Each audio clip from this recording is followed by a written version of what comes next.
Welcome to the Philos Project podcast. I'm your host, Dominique Hoffman, and this week I speak with the Philos Project's director, Luke Moon, to discuss last Saturday's rescue mission, the rescue and return of 4 Israeli hostages taken at the Nova Music Festival on October 7th. We discussed the media's bias against Israel. Many Western news outlets reporting last Saturday that 4 Israeli hostages were released rather than rescued. Many in the West, in the far left pro-Hamas movement, condemned the rescue mission, which saw the rescue of 4 Israeli hostages and hundreds of Palestinians killed in the crossfire. But what the West and many of these pro-Hamas individuals, news anchors, and outlets failed to highlight is that civilians were complicit in housing and keeping the Israeli hostages in the refugee camp in the south of Gaza where they were rescued from. This news story highlights the thin line between civilian and combatant. It also highlights the fine line between combatant and children. How are children classified in counting the deaths of the Israel-Hamas war? The UN came out after the rescue mission stating Israel is under investigation for war crimes because of the disproportionate killing of Palestinians in the rescue mission to bring home their Israeli citizens. No other country in the world will be held to the standard of Israel, and this week's story highlights that. I hope you enjoy this episode. Luke Moon, welcome back to the Philos Project. How are you? Oh, I'm doing well. It's great to be with you again.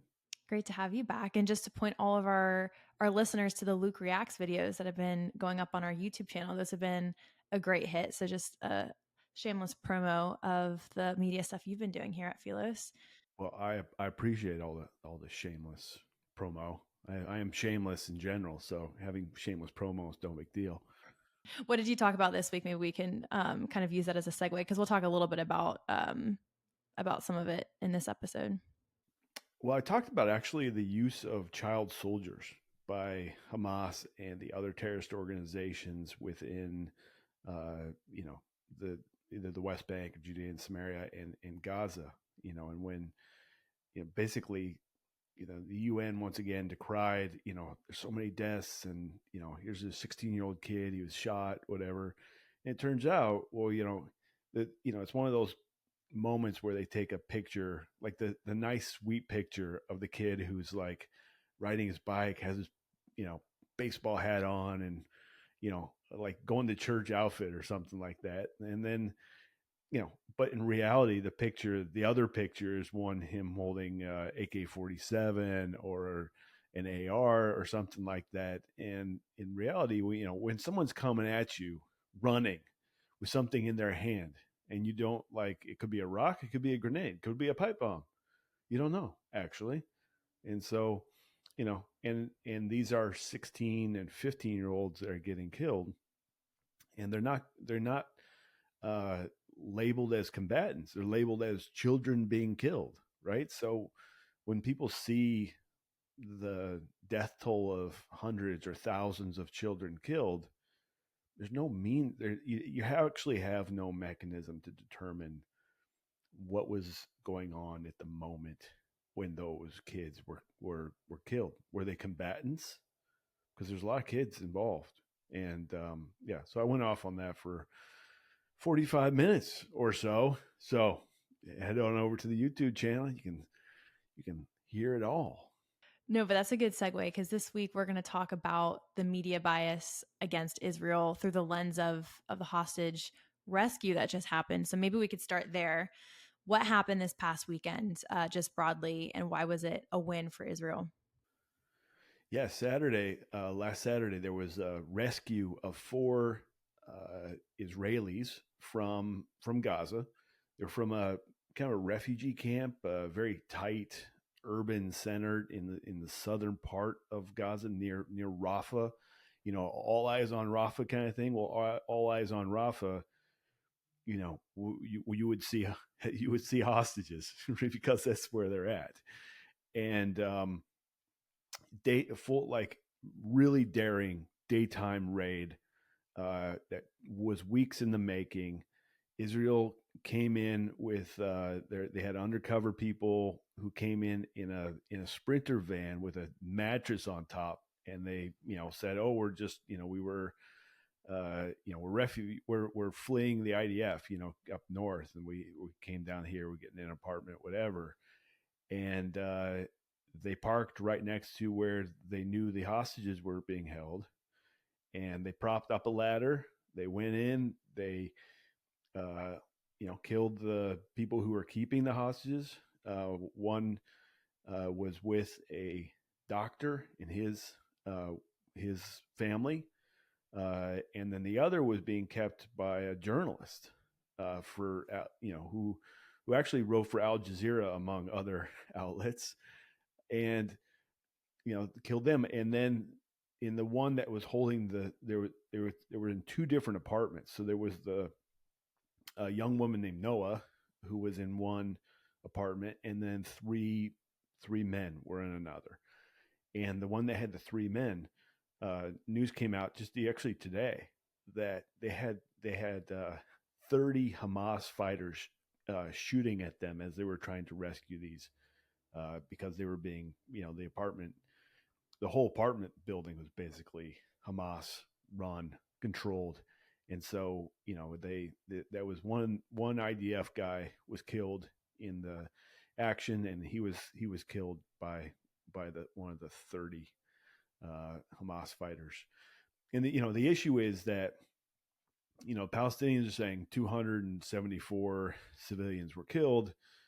The IDF saying 170, and the majority of the 170 were people shooting at them. And if you watch the videos, it's literally like, running through a courtyard, like in the movies. They're running through a courtyard, and it's all you're hearing, like gunfire, explosions. It was intense. It was a full on rescue, and it just lifted. I tell you what, it lifted the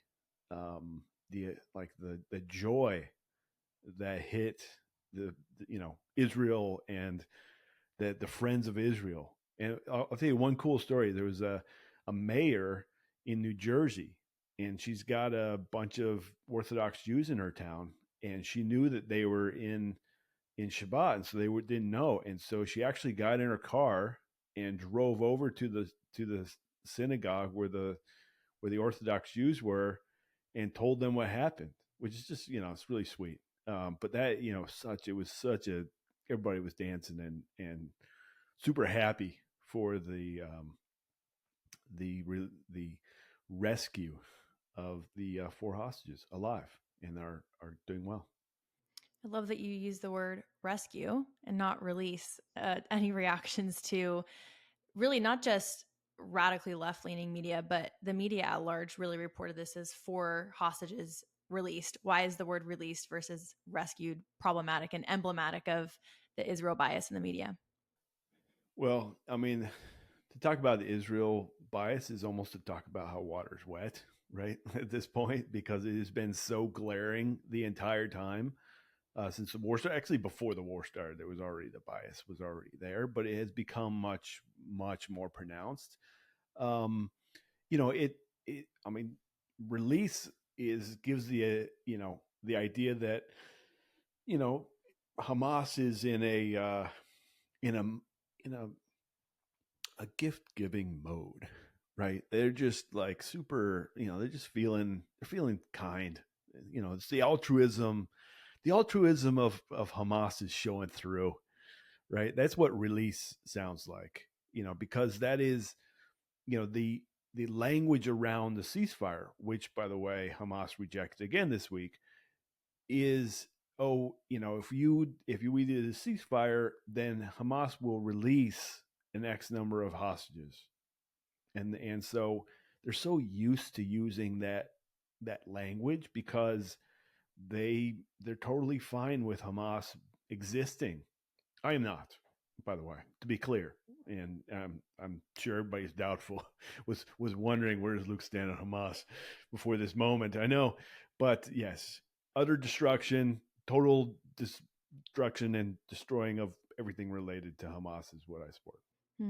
And I want to kind of go back to what you talked about with those caught in the crossfire, the media reporting, 4 rescued in a bloody or deadly rescue mission, demonizing Israel's rescue mission to get these 4 hostages. A former MSNBC host, Mehdi Hassan, in response to President Biden celebrating the rescue of the 4 hostages on Twitter, asked anything about the dozens of innocent Palestinians killed in the raid. So I would love, how would you directly speak to Hassan or those who, question the morality of this rescue mission, and how should a Christian think about it for those who are unsure of how to view the hostage rescue? Right. Well, the number 200, I think it's 274 were killed. Um, and as is being reported by, Hamas is the one who gives those numbers, right? So that at the very beginning, they need to be, you should immediately doubt them. There's no independent verification of those numbers, none. Right. And so you actually, like, as if you're a Christian and you're like, listen, this is a really complicated issue, and I just don't know who to believe, whatever, take one step back and you just got to think, first of all, who's giving the information? Hamas. What does Hamas want? Dead Jews. What does Hamas also want? Dead Christians, by the way. Right? They're like, this Islamist movement does not stop with Jews. It keeps on going to Christians too. So we should not be anywhere in any way supporting anything related to Islamist ideology. And if they're the ones giving numbers, we should doubt them automatically. Right. You also have to assume that not all of them are civilians. Not all of them are innocent. The doctor and his wife and his kids who were in the house keeping Noah, they all were killed. They were not innocent. Did they pull a gun out of his, pants to shoot it? I don't know, but it doesn't matter, because they were holding hostages that were taken on October 7th. And that is, and that's wrong. Okay. The other thing you don't know is, to my child soldier thing this week, how many are on, under the age of 18, but are fighters. You don't know that. You don't know, like, there's just so many things you don't know. What we do know is that the journalist and the doctor and his family were keeping hostages and claiming to be civilians. So you have civilians holding hostages in civilian areas next to a civilian market. If you don't want civilians to die in the Gaza war, don't keep people who are trying, like, it's actually quite simple, Dominique. If you're a civilian in Gaza and you don't want to die, a couple of really simple tools. Okay. I'll lay them down here. Really simple. Don't keep hostages in your house. Okay. Don't let your neighbor keep hostages in their house. Okay. Don't let Hamas launch rockets from your house. Don't let Hamas shoot mortars from your house.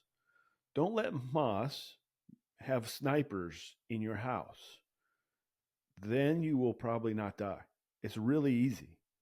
There's a really easy correlation between civilians, and I'm using air quotes here, dying, and Hamas activity in their living room. No, I think you bring up a great point, which I want to talk about in a little bit, about just the death toll and the death count that has been reported, artificially reported, which we can get to. But the complicit role that a lot of civilians take with Hamas makes them no longer civilians. That line between civilian and combatant or collaborator is very, very thin. And that's where, the question of the international community, where does responsibility lie? There's been very few outlets that even point out that Hamas drew Israel into a densely populated civilian refugee area by placing the hostages there. So there is no onus or responsibility placed on Hamas, which brings me to something else I would love for you to react to, is that the UN didn't even name Hamas by name. So after the rescue, the United Nations Human Rights Office said that Israel may have committed war crimes in its Saturday operation to rescue the 4 hostages in captivity. The Office of the High Commissioner said, "We are profoundly shocked at the impact on civilians of the Israeli forces' operation in the refugee camp this past weekend. Hundreds of Palestinians, many of them civilian, were reportedly killed and injured." So they're saying the quiet part kind of out loud too, reportedly, and who's reporting it? Hamas. So what is your reaction also to the UN? I know that the UN is historically anti-Israel, which I know you have other examples you can give us as well. But what are things that the UN Office of the High Commissioner fails to address in this statement? Well, yeah, I mean they're slightly admitting that they don't know actually how many died. They're also adding the civilians thing there, and they don't know how many. You really don't know um, how many are there. But here's the thing that people need to understand: like complicity matters, right? Like if somebody was building a bomb in my living room and I did not report them to the police. This is in America. It's America basic legal law. If somebody's building a bomb in my living room and I don't call the police, and somebody that person who's building the bomb in the living room then goes and blows somebody up, I am complicit in the death. So like they pulled the trigger, but I actually could get the death penalty. Okay, there are lots of cases in the United States where the getaway driver in a like a convenience store murder was taking place or something like that, and the getaway driver either also got the death penalty or he was also thrown, he had life in prison for complicity. That's American legal code. Okay, so if this doctor, as I said before, this doctor or the journalist or the journalist neighbors, like if the neighbors knew that Israel was holding, like that Hamas is holding those hostages in next door, they're complicit, right? Like complicity matters, intent matters, right? Like Israel does not seek to kill civilians. They do seek to kill Hamas, but they do not seek to kill civilians, and that like intent matters, right? And collateral damage is reality of war, and Israel has been and will continues to be the most ethical military in the world, well documented by anybody who's looking at this objectively. And the people who don't look at this objectively is the United Nations. Their bias is on display once again here. But I'll give you 2 other examples, right? Because the UN came out here and was like, "Oh, Israel's wrong. They got 4 hostages, and they're terrible, right?" So back in the 70s, there was a hijacking of an airplane in Uganda, and Israel went and rescued the hostages. It was a bunch of Israelis were on the plane and rescued them. It's called the Entebbe raid, and the Secretary General of the UN at the time said it was a serious violation of the sovereignty of a member state of the UN. Right, that was his response to the freeing of over 200 airline passengers, Jewish airline passengers on an airplane, was to decry it. Okay, and then I'll give you one other example. I think is actually even worse, and that is it is in when was it in the 60s? The UN passed Resolution 138, Security Council Resolution 138, and it decries. This is, I mean, Security Council resolutions are hard to get passed, right? Like they don't pass all the time, but this one did. And what did it decry? It decried the fact that Israel captured and arrested Adolf Eichmann in Argentina. Okay, we're talking 1960. So you have, well, how many years is that after the end of World War II? You're talking 15, 16 years since, like, so this guy who is the father of the what's called the Jewish solution, which is, where they went from uh, having work camp type concentration camps to death camp type concentration camps. The goal was the efficient slaughter of Jews. This is the guy who came up with that. And when he got arrested and captured in Argentina by Israel, who did the UN go after? Israel. They shouldn't have done that. That's bizarre. It's like it like, I don't know. Dominique, you don't want to get me started on the UN. I have spent I was an intern there once upon a time, and it soured me for the institution, which will one day be on the ash heap of history. To quote. And I think what you're really astutely pointing out is, the international, well, the UN is really the beacon of international law and setting international norms. Um, and to go back to the hypocrisy with But Hamas, they think that. the taking, yeah, that's true. But the taking of hostages, civilian hostages, is a violation of Common Article 3 of the Geneva Conventions. And so Hamas is blatantly, um, October 7th was an act of war by any standard. If it happened to any other country, it would have been, Israel's response would have been heralded as a correct, righteous response.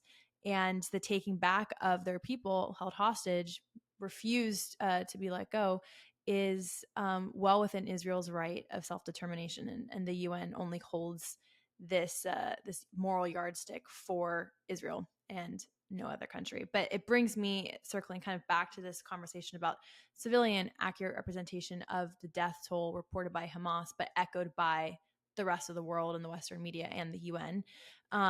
What is that representative death toll? I think now Hamas is claiming over 40,000 Palestinians have been killed since the start of the war. What are those real numbers? And again, pointing to, the distinction between civilian and combatant is very thin to non-existent. Child to child soldier. So what is the probably most accurate number that we can guess? Again, we were dealing with incomplete information. It's urban warfare. Obviously, Israel has one number, Hamas has another. But what do a lot of experts kind of pin that ratio to? Well, right now, the problem is that the numbers are all over the place. I mean, actually, even by the UN, like, they keep changing them. Like, they actually in May, they literally cut their numbers in half. They went from, it was like 14,000 women and, 18,000 kids, and they was, no, it's actually 7,000 women and 9,000 kids. So they reduced it in half. And the reality is, we actually don't know. We just don't know. There's no way of knowing. There's no truthful um, source for us to identify the way that the UN, the reason they revised their numbers was they didn't have names. Like, there was, when somebody dies in a mass casualty event of any kind. I mean, like, let's say an earthquake. There was an earthquake a couple years ago in Turkey, and, like, tens of thousands of people died. They have the names of everybody who died, right? Like, that's a normal way to do to record a death, is to record the name of the person who died. I mean, how many of your listeners, Dominique, have Ancestry.com or 23andMe? I mean, we've been recording the names of dead people. Well, I mean, I did Ancestry.com, right? It goes way back, and I always get these updates, like, this, your great grandfather died on this day, whatever. Okay, that's cool. And to think that, well, you know, Gaza's so backward, so so in the dark ages, that they don't have the names of the dead people that have died in these wars, or these buildings get blown up or whatever. They don't, like, it's the nameless child, right? And that is absurd. Is absurd to think that, right? And so any rational person is going, okay, well then how many people died that we have the names of? And that's what is being used to now count. But the problem is, um, here's the rub is that Muhammad is a really popular name, right? And there's just you run into some like duplication problems just because of the number of names that are used. But nonetheless, there is um, reports today is that 60% of Gazans, actually, the survey came out just today, actually, know somebody who died. Okay, but it's also a super small area, and everybody knows somebody, kind of thing. So I don't think it's 40,000. It's certainly not 40,000 civilians. There was an estimate that there was 30,000 Hamas fighters, but in 2014, they're starting like a long time ago, when the Philos project was started. There was um, there the Hamas was celebrating the fact that they had 13,000 kids go through their week-long terrorist training summer camp, and that was in 2014 that happened. So I can't imagine that there's been less of those, and that was so. If they're doing terrorist summer camps every year since 2014, and the numbers are equal, you're talking tens of thousands, or potentially 100,000 kids who were trained at a terrorist summer camp. And some of them, all the ones who were 12 and 13 at in 2014, they're all of age now. But if they kept doing that every year, and they had 12 and 13, 14-year-olds that were did the terrorist summer camp in the summer of 2023, well, they're still 12 and 13 and 14. It's and they're running guns, and they're running ammo, and they're you got to get the guy over at the other apartment complex, he needs to have he's running low on mortars, whatever, right? And the UN last week, actually, before the rescue, the big news was that Israel bombed a United Nations school. Well, turned out that there was like 110 Hamas fighters in there, right? That's UN doesn't count those. They're not counting those. They're so. I don't know. I don't know the exact number. That I don't know. But then I would say that nobody else does, and we will eventually know, because at some point, all the right names are going to get added to some roles so that it can be an accurate number. But as of right now, we don't know. Mm-hmm.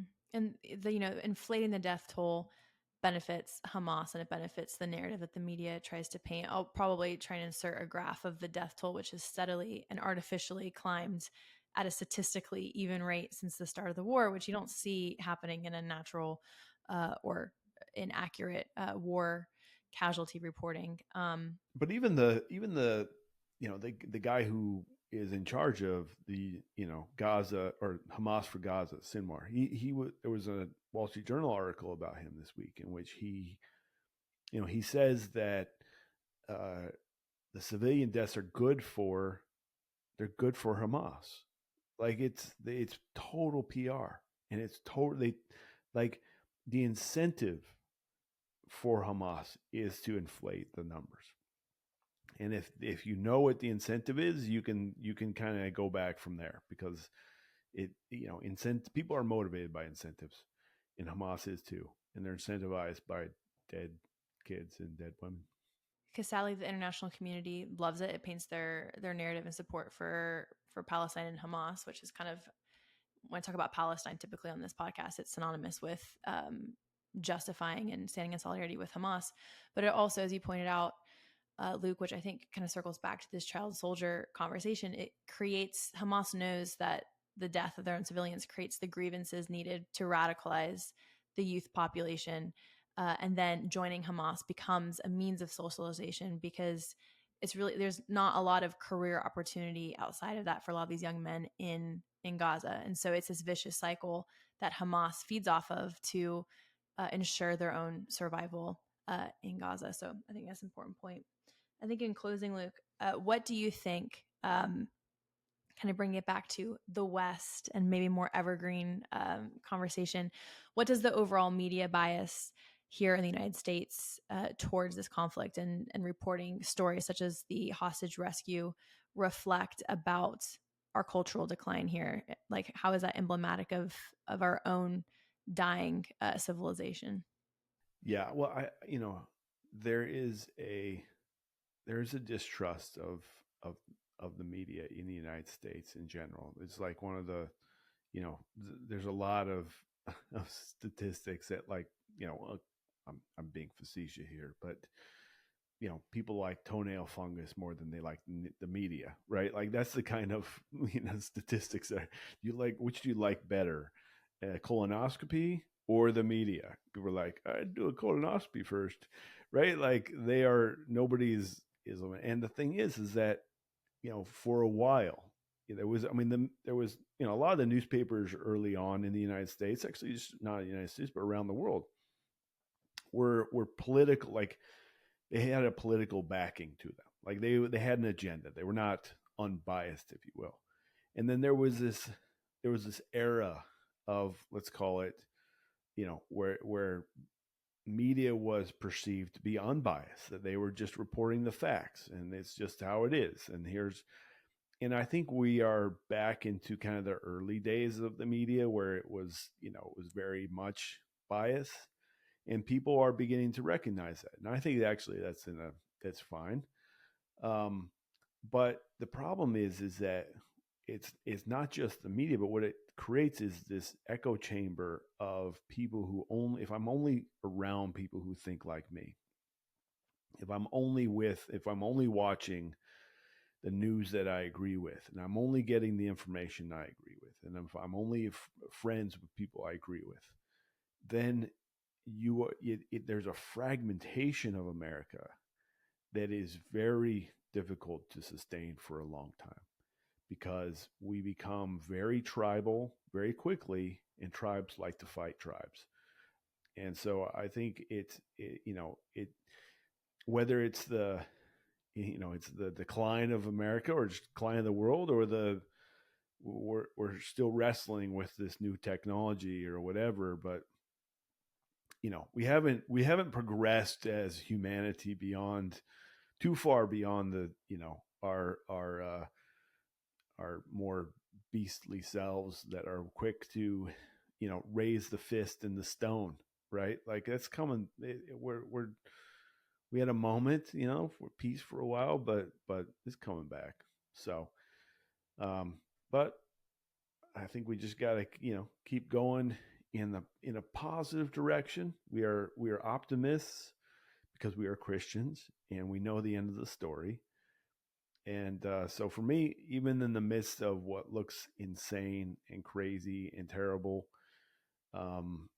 I know that God does not have sweat on his brow when he looks down at America. He's got a plan, and I want to be part of it, and the degree to which I can be an instrument of, not, of truth, speak the truth boldly, fearlessly. Um, that's what, that's what I'm motivated by. And so, yeah, I think everybody can do their part to make this world a better place.